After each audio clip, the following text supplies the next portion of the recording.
True reports में आपका स्वागत है। मैं हूं आपके साथ मुनव्वर आलम। इंटरनेशनल इश्यूज पर बातचीत करने के लिए हमारे साथ मौजूद हैं doctor Adil Affan sir. Sir आपका बहुत बहुत स्वागत है। शुक्रिया। हम लोग देख रहे हैं कि अमेरिका के सदर डोनाल्ड ट्रंप के जरिए अलग अलग तरह के बयान दिए जा रहे हैं और फिलहाल वो कई देशों के राष्ट्रपतियों से, प्रधानमंत्रियों से मुलाकात कर रहे हैं और इस बीच कई तरह की खबरें भी सामने आ रही हैं। इन्हीं चीज़ों को लेकर हम आपसे बातचीत करना चाह रहे हैं। सवाल यह है कि क्या भारत और अमेरिका के बीच में जो एक रिश्ता रहा है, क्या वो रिश्ता, उस रिश्ते में अब दरार पड़ने लगा है क्या? ये मैं आपसे जानना चाहूँगा। बहुत शुक्रिया। असल में ये है कि सिर्फ भारत और अमेरिका का मसला नहीं। अमेरिका के साथ जितने भी ऐसे रिश्ते थे जिनके साथ अच्छे दोस्ती थी, अमेरिका की दोस्ती थी, वो बरक उनके खिलाफ हो रहा।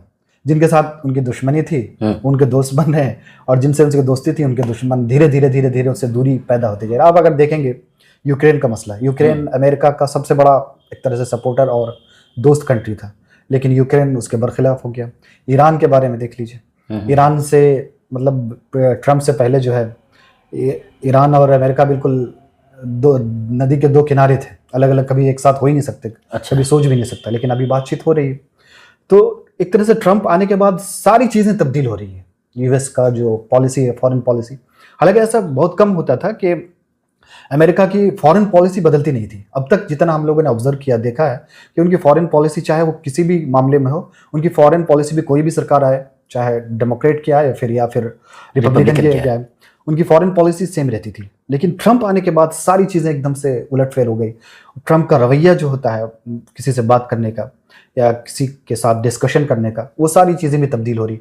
पहले ये होता था कि ट्रंप जो है या कोई भी पॉलिटिकल राष्ट्रपति थे, बड़े जो लीडर्स होते हैं, उनकी जो मीटिंग होती थी वो इंडोर होती थी, लेकिन अब कैमरे के सामने हो रही है। चाहे जिसमें तल्ख बातें भी हो जाती हैं, कड़वी बहस भी है। आपने देखा होगा अभी साउथ अफ्रीका के प्रेसिडेंट के साथ वैसे हुआ, चाहे वो यूक्रेन के। तो सारी चीज़ें अब तब्दीली आ रही है। अब ये सिर्फ ये मसला नहीं है कि भारत और अमेरिका का रिश्ता, तो ऐसा क्यों हो रहा है? क्या ये इसके पीछे का कारण क्या हो सकता है? इसके पीछे मुझे तो जहां तक लगता है कि ट्रम्प की मेंटालिटी के पर डिपेंड करता है कि वो दूसरे तरीके से सोचते हैं।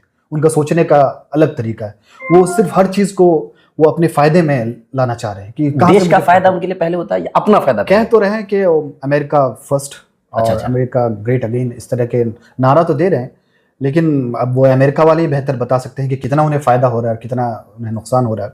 लेकिन ये कि ट्रम्प का मामला तो ये है कि वो बिजनेसमैन है। वो हर उस चीज़ को उस नज़रिए से देखते हैं जिससे उन्हें फ़ायदा हो या उसकी कंट्री को फ़ायदा हो या उनके साथ जो बिजनेसमैन है उनको फ़ायदा हो। तो इंडिया का मसला भी इसी तरह है कि इंडिया से उन्हें बहुत ज़्यादा लगता है कि हमें बहुत ज़्यादा उस तरह से सपोर्ट या उस तरह का फ़ायदा नहीं मिल पा रहा, तो उनकी तलखियाँ जो है धीरे धीरे बढ़ती जा रही है दोनों कंट्री। तो हम ये जानना चाहते हैं, जैसे एप्पल की बात हुई थी, एप्पल हमारे हिंदुस्तान में वो मोबाइल फ़ोन बनाने की बातचीत हो रही थी, तो अमेरिका के राष्ट्रपति वो कहते हैं कि भाई भारत में आपको एप्पल फ़ोन बनाने की या आईफोन बनाने की ज़रूरत नहीं है। फिर अभी वो धमकी देते नजर आ रहे हैं कि अगर भारत या किसी दूसरी देश में एप्पल अगर किसी तरह का कोई मोबाइल फ़ोन बनाता है और वो आकर के अमेरिका में बेचने की कोशिश करता है तो 25% का उनको टैरिफ लगेगा। तो एक तरह से धमकी ही है। इससे पहले भी उन्होंने धमकी दिया था और अब भी वो धमकी दे रहे हैं। तो आखिर क्यों ऐसा हो रहा है? हालांकि अगर आप देखें तो नरेंद्र मोदी जी उनके लिए हाउडी मोदी ऐसे प्रोग्राम करते हैं, उनके लिए वो वोट मांगते नजर आते हैं, दोस्त कहते नजर आते हैं। अभी कुछ ही दिन पहले मोदी जी जब उनके वहां पे गए थे तो उन्होंने कहा था कि भाई अच्छे दोस्त हैं, लेकिन अब ऐसा क्यों हो रहा है? नहीं, अभी भी बोल रहे हैं कि दोस्त हैं। अभी साउथ अफ्रीका के प्रेसिडेंट के साथ जब बातचीत हो रही थी तो उसमें एक बात आया कि मोदी इज माई फ्रेंड। तो उसने south Africa president Modi is your friend, मतलब उसने जोर देकर कहा हाँ ही इज माई फ्रेंड। लेकिन हम ये बस हमें ये सोचना चाहिए कि ट्रंप की बातों का बहुत ज़्यादा मतलब वो अपनी बातों पर कायम नहीं रह सकते। अच्छा, आप शुरू से देख लीजिए कि जो चीज़ें उन्होंने कहा था उन चीज़ों पर किसी पर भी प्रैक्टिकली वो सामने आया है। चाहे उन्होंने कहा था कि हम 100 दिन के अंदर जितनी भी जंगें चल रही है, जितनी भी वार चल रही है, सबको रुकवा देंगे। ऐसा हुआ? ऐसा संभव तो अभी तक नहीं हुआ। यूक्रेन रशिया के वार अभी चल रहा है, इजराइल पैलेस्टाइन अभी चल रहा है। तो जो बातें वो कह रहे हैं उन पर प्रैक्टिकली वो अमल में नहीं आ पा रही है। टैरिफ का मसला देख लीजिए। टैरिफ के मसले में ऐसा लग रहा था कि वो सब कुछ हो जाएगा, लेकिन कुछ भी टैरिफ में अभी तक कुछ नहीं हुआ। जो उन्होंने कहा है वो सारी चीज़ें अभी प्रैक्टिकली नहीं आ पा रही है। इसी तरह इंडिया का मसला, इंडिया के सिलसिले में कभी बोलते हैं कि इतना टैरिफ लगाएंगे, कभी जीरो टैरिफ लगाएं, कभी कुछ बोल देते हैं। चाहे आप उसके मामले पे ले लीजिए, इंडिया पाकिस्तान के वॉर के सिलसिले में कभी कुछ बोल दे रहे हैं, कभी कुछ बोल दे रहे हैं। तो उनके सामने जो चीज़ सामने जो आती है उस जबान से उनकी निकल जाती है। उनके बात करने का तरीका भी देखेंगे तो हर चीज़ में वो थाउजेंड्स और हंड्रेड्स और ईयर्स लगा देते हैं। तो मतलब इतना रिस्पॉन्सिबल उनका ये हो जाता है जब बात करने लगते हैं, तो सोच समझ कर या स्क्रिप्टेड उनकी चीज़ें कुछ नहीं होती है, जो सामने आता है बोल देते हैं। हालांकि ये बहुत ही गैर जिम्मेदाराना होता है, लेकिन हम देख रहे हैं, हम लोग ऑब्जर्व कर रहे हैं कि सारी चीज़ें जो ट्रंप बोल रहे हैं वो सारी चीज़ों पर प्रैक्टिकली अमल में नहीं आ पा रही है। अगर आप अमेरिका की बात करें तो अमेरिका अपने आप को सुपर पावर मानता है, और उनके जो राष्ट्रपति हैं उनकी ज़बान से ऐसी बातें निकल जाती हैं जो कि लोगों को लग रहा है कि भाई ये तो ऐसा नहीं होने वाला है, या कुछ भी बोलते हैं। ऐसा क्यों हो रहा है? तो चीन वाले जो हैं उनके दुश्मन हैं, अब उनको तो मौका मिल जाता होगा कि भाई ये तो हमारे फायदे की बातचीत हो रही है, ऐसा कुछ आपको नहीं लगता? नहीं, वो टोटली हमें लगता है कि वो उनके दिमाग में जो चीज़ आती है वो बोल जाते हैं, लेकिन बाद में फिर वो अपने उसको रिट्वीट भी कर लेते हैं, अपनी बात को वापस भी ले लेते हैं।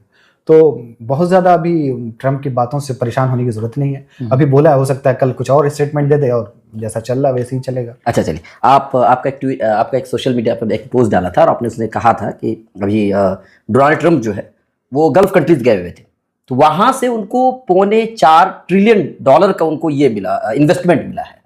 तो मैं ये जानना चाहूँगा, इतना बड़ा इन्वेस्टमेंट मिलना ये कोई मामूली बात नहीं है, और इस इन्वेस्टमेंट से क्या गल्फ कंट्रीज को कुछ फायदा होने वाला है? बड़े बड़े जहाज भी तोहफे में दिए जा रहे हैं, तो आपको लगता है कि इससे कुछ फायदा गल्फ कंट्रीज को होगा? देखिए, मैंने तो उस टाइम लिखा था कि $4.25 ट्रिलियन है, लेकिन अभी कल मैं उनका स्टेटमेंट सुन रहा था ट्रंप का, यूएस प्रेसिडेंट की साउथ अफ्रीका के प्रेसिडेंट के साथ। उन्होंने कहा 5.1 ट्रिलियन। अच्छा, मतलब ये ज्यादा हो गया है, मतलब इतना बड़ा इन्वेस्टमेंट, हाँ ज़्यादा हुआ। अब किस वजह से, लेकिन ऑफिशियली तो यही आया था कि तकरीबन 4.25 या 3.5 ट्रिलियन, लेकिन अभी पता चल रहा है कि 5.1 ट्रिलियन। तो इसमें भी पता नहीं ट्रंप की जबान फिसल गई है क्या, नहीं मालूम, लेकिन इतना बड़ा अगर वाकई हुआ है तो बहुत बड़ी बात है। आप अगर, हमारे पूरे टारगेट है शायद $5 ट्रिलियन, हाँ 2050 तक हमारा टारगेट है कि $5 ट्रिलियन इकोनॉमी हमारी पहुंचेगी। वो 4 दिन में $5 ट्रिलियन का इन्वेस्टमेंट लेकर चलेगा। तो ये वाकई बहुत बड़ी बात है। ट्रिलियन हम सोच भी नहीं सकते हैं, कि हम गिन भी नहीं सकते कितना होता है। हम बहुत सारे लोगों को पता भी नहीं कि ट्रिलियन होता है कितना है, वाकई हम गिन भी नहीं सकते हैं अगर उसको गिनना चाहें तो। अब अगर गल्फ कंट्रीज की बात करें तो वाकई ये अमेरिका की, अगर रूह से देखें, अमेरिका के नज़रिए से देखें तो ये बहुत बड़ा उनका फ़ायदा रहा। और असल में एक गल्फ कंट्रीज, खास करके जो जीसीसी कंट्रीज़ हैं, ये अपनी सिक्योरिटी चाहते हैं, सेफ्टी चाहते हैं, और इनका ताल्लुक अमेरिका से कभी नहीं बिगड़ता है। अच्छा। पता है कि अगर हम थोड़ा सा भी, अगर हम अमेरिका से तुर्क रुई हमारी हो जाए, कुछ हॉट हो जाए, तो हमारे आसपास बहुत सारे ऐसे ममालिक हैं जो हम पर, हमारे लिए खतरा हो सकता है, चाहे ईरान हो, इजराइल हो, या और दूसरी कंट्रीज़ हो। तो वो हमेशा जो है अपनी सेफ्टी के पर्पज़ से, चाहे जो भी दे रहे हैं या जो कुछ भी उन्हें गिफ्ट दे रहे हैं, या एक तरह से रिश्वत कह सकते हैं, रिश्वत ही दे रहे हैं ताकि उनकी हिफाजत करें। लेकिन इसमें जो है मुझे लगता है कि ये बहुत दूर अंदेशाना अमल नहीं है गल्फ कंट्रीज़ के लिए।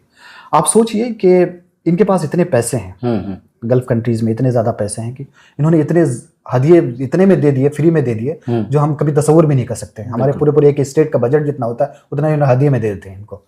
तो जब इतना पैसा इनके पास है, तो क्या इन्हें नहीं चाहिए कि वो अपनी सिक्योरिटी के लिए खुद ऐसे इंस्टीट्यूशन तैयार करे और कुछ अपने डिफेंस के लिए मुल्क को आगे बढ़ाएं? देखिए, जो भी अमेरिका क्यों इतना है, उनके पास ताकत है, पैसे तो खैर है, नेचुरल रिसोर्सेज तो है ही, लेकिन वो सबसे बड़ा मसला उनके पास ताकत है, उनके पास हथियार है, जिसकी वजह से वो सुपर पावर बना हुआ पूरी दुनिया में। तो क्या वो चीज़ें सिर्फ अमेरिका ने अपने मन से, अपने नेचुरल रिसोर्सेज से या अपने लोगों से किया? नहीं, उनके पास नासा जैसा एक बड़ा इंस्टीट्यूशन है, और भी दूसरे हथियार तैयार करने वाली इंस्टीट्यूशन है। तो उस तरह का, और उसमें काम करने वाले सिर्फ अमेरिकन नहीं है, वो सारी दुनिया से जितने भी अच्छे टैलेंटेड लोग हैं, जो भी साइंस और टेक्नोलॉजी में आगे हैं, उनको खरीद लेते हैं, उनको ले लेते हैं अपने, जितने भी उनकी बोली लगे एक तरह से, जितने पैसे में उनको खरीदते हैं और उनके यहाँ अपने यहाँ काम कराते हैं और उससे आगे बढ़ रहे हैं। तो क्या इस तरह का सोच अगर गल्फ कंट्रीज करना चाहे तो क्यों नहीं कर सकती है? तो ऐसा तो कहीं ऐसा तो नहीं है कि भाई अगर इस तरह के इंस्टीट्यूशन वो बनाना भी चाहे तो क्या अमेरिका का कोई दबाव तो होता होगा ना कि भाई नहीं, आपको नहीं बनाना है। अब उनको भी तो डर लगता होगा कि अगर ये इंस्टीट्यूशन बना लेते हैं तो कहीं ऐसा ना हो मुझे जो तोहफे मिल रहे हैं या रिश्वत मिल रहे हैं वो मिलेंगे ही नहीं। ये तो खैर अमेरिका का रहेगा ही कि उनसे आगे कोई ना बढ़े, लेकिन कम से कम इतना तो कर सकता है कि अपनी सिक्योरिटी सेफ्टी के लिए कुछ तो कर सकते हैं, जैसा हमारे हिंदुस्तान ने किया है, इंडिया में किया है, और भी दूसरी कंट्रीज जो कर रहे हैं कि इतना तो है कि कोई रैंडमली कुछ नहीं कर सकता उस पर जी। तो कुछ सिक्योरिटी या कुछ साइंस और टेक्नोलॉजी में इतने तो आगे बढ़ सकते हैं कि अपनी ज़रूरियात की चीज़ खुद कर सकते हैं, बना सकते हैं। तो ये चीज़ें, इन चीज़ों का मतलब इस तरह की सोच का फुकदान है, इस तरह की सोच अभी तक नहीं आई है। कतर थोड़ा बहुत कर रहा है इस मामले में, कतर आगे बढ़ रहा है, उसके यहाँ फॉरेन इंस्टीट्यूशन भी है। मैंने भी खुद एक बार 2-3 बार कतर जाने का मौका मिला है, तो देखा है कि कतर इस मामले में थोड़ा सा है, लेकिन और दूसरी कंट्रीज सिर्फ अपनी बिल्डिंग बनाने में और अपने आप को शो करने में लगे हुए हैं, लेकिन कभी ये नहीं सोच रहे हैं कि फ्यूचर इसका क्या हो सकता है हमारा। तो ये इस तरह से देखें तो ये जो ट्रम्प का 3-4 रोज का जो दौरा था, तो इसमें यकीनन अमेरिका को बहुत फायदा हुआ, और इस एक तरह से एक उगाही टाइप के ये लेकर चले गए। बड़ा अच्छा, आपने सोशल मीडिया पर ये भी कहा था कि जब से डोनाल्ड ट्रम्प जो है वो गल्फ कंट्रीज पहुंचे हैं तो गाजा और फिलिस्तीन वाला जो मामला है तो वहां पर इजराइल की तरफ से कुछ ज्यादा ही बमबारी शुरू हो गई है। तो ऐसा आपने क्यों लिखा था, क्या इसके पीछे का कारण? इसके पीछे ये मुझे लगता है कि जब भी यूएस प्रेसिडेंट का किसी का दौरा होता था, खास करके मिडिल ईस्ट का, तो सबसे पहले वो इजराइल जाते थे, उसके बाद किसी और कंट्रीज जाते थे। लेकिन ट्रम्प आकर सारा चीज बदल गया इस बार। अच्छा। ट्रम्प उसका पहली मर्तबा आए अपने फर्स्ट टर्म में, सेकेंड टर्म में पहली बार आए तो वो इजराइल नहीं गए। ये एक बड़ी बात है, एक बड़ा मतलब संकेत है कि क्यों आखिर इजराइल नहीं गया।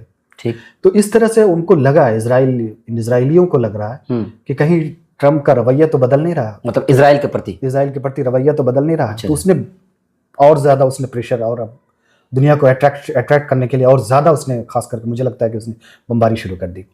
और बहुत ज्यादा, मतलब जितने दिन रहे उतने दिन कुछ ज्यादा ही बमबारी हुई वहां पर, तो ताकि वो लगे कि हाँ हम भी हैं यहाँ पर, पड़ोस में हैं। अच्छा। और कुछ ना कुछ थोड़ा बहुत तब्दीली तो आई है कि यानी आप शुरू से ही देख रहे हैं कि ट्रम्प जो है कोशिश तो कर रहा है कि हम वॉर रुकवा दें, लेकिन ऐसा हो नहीं पा रहा, प्रैक्टिकली ऐसा हो नहीं पा रहा।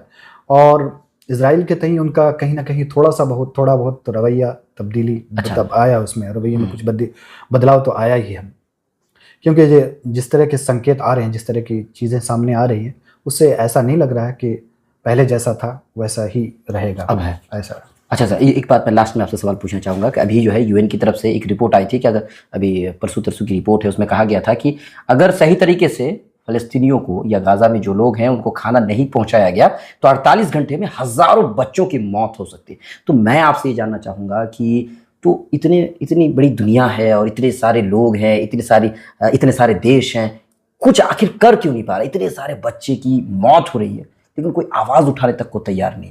क्या कभी हमारे साथ हो या किसी और के साथ हो तो क्या ऐसी ही दुनिया चुप रहेगी? इन चीज़ों में तो हम खुलेआम देख रहे हैं कि जो मगरबी ममालिक हैं, जो वेस्टर्न कंट्रीज़ हैं या जो भी बड़े ताकतवर मुल्क हैं, उनका दोहरा रवैया हमारे सामने ही नज़र आ रहा है, साफ साफ नज़र आ रहा है कि एक तरह से दोहरा रवैया उनका है। अगर किसी दूसरी कंट्री में ऐसा होता, छोटा सा भी हादसा होता है तो सारे लोग चीख पड़ते हैं, चिल्लाने लगते हैं, लेकिन इतने आंखों के सामने सब लोग देख रहे हैं कि इस तरह से एक तरह से मैसेकर हो रहा है, तड़पा के मारा जा रहा है, सबको मारा जा रहा है, लेकिन किसी की ज़बान नहीं खुल रही है। तो इसमें दोहरा रवैया तो हम देख ही रहे हैं, लेकिन फिर भी अभी कुछ दिनों से थोड़ा सा लोगों यूरोपियन कंट्रीज़ का जो है रवैया इसमें तब्दीली आई है। ख़ास करके ब्रिटेन ने उसे रिश्ते उनसे ताल्लुकात ख़त्म करने की बात कही है, उनके एम्बेसडर को बुलाया गया है कि ये रोका जाए, और जो राहत के जो सामान है वो जाने नहीं दिया जा रहा वहाँ पर। इस पर सब लोगों की नज़र है और उस पर आवाज़ सब लोग एक होकर कहें, तो थोड़ी बहुत तब्दीली तो आई है। उसका असर भी पड़ा है कि अभी कल परसों उसने इजाज़त दी है कुछ ट्रकों को अंदर जाने की, और एक डेलीगेशन भी गया था जिन पर भी उस पर भी फायरिंग हो गई थी अभी इजराइल में, तो उसका भी असर पड़ा। लोगों ने उसके खिलाफ, इटली हो चाहे फ्रांस हो या फिर ब्रिटेन हो, सब ने आवाज़ उठाई है। देखिए उसका मुस्बत असर होना चाहिए, लेकिन बज़ाहिर तो सामने ऐसा कुछ नज़र नहीं आ रहा है। लेकिन हम लोग देख रहे हैं कि हम कोशिशें कर रहे हैं कि उसके अच्छे नताइज आने चाहिए। चलिए, बहुत बहुत शुक्रिया। हमारे साथ थे डॉक्टर आदिल अफान। आज तक के लिए इतना ही। हम आपको फिर आगे किसी और भी इंटरनेशनल इश्यूज़ पर हम आपके साथ बातचीत करेंगे और आपके सामने हम चीज़ों को लेकर के आएंगे। अभी तक के लिए इतना ही। बहुत बहुत शुक्रिया।